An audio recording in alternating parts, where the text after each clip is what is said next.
Hello hello hello manifestation గురించి ఒక mind blowing నిజం చెప్తాను. అదేంటో తెలుసుకోవాలనుకుంటే ఈ వీడియో పూర్తిగా చూడండి. మేనిఫెస్టేషన్ వర్సెస్ టైం, ఈ రెండింటికి సంబంధం ఏంటంటారు? అసలు సంబంధం ఉందా?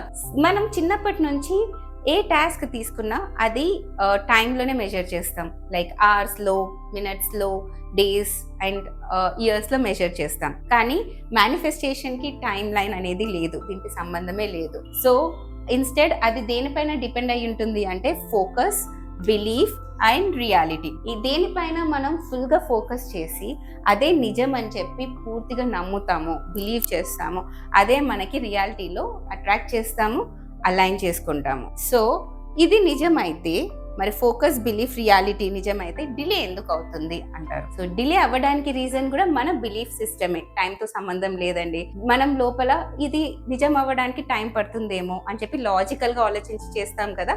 సో దాని వల్లనే మన మేనిఫెస్టేషన్స్ డిలే అవ్వడం స్టార్ట్ అవుతుంది. అదే కాకుండా చాలా మంది నన్ను సెషన్లో అడుగుతారు, నా కోరిక తీరడానికి ఎన్ని డేస్ అవుతుంది మేడం, ఇంకా ఎన్ని డేస్ వెయిట్ చేయాలి, ఎప్పుడు అవుతుంది అని. ఆ క్వశ్చన్ బదులు మిమ్మల్ని మీరు స్ట్రాంగ్గా, దృఢంగా అనుకోండి.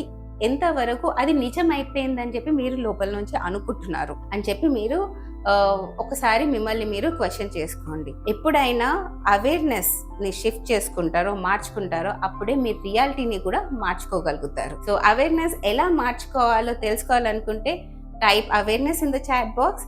నేను ఒక సపరేట్ వీడియో దాని గురించి తీస్తాను. ఇలాంటి టిప్స్ గురించి don't forget to follow me.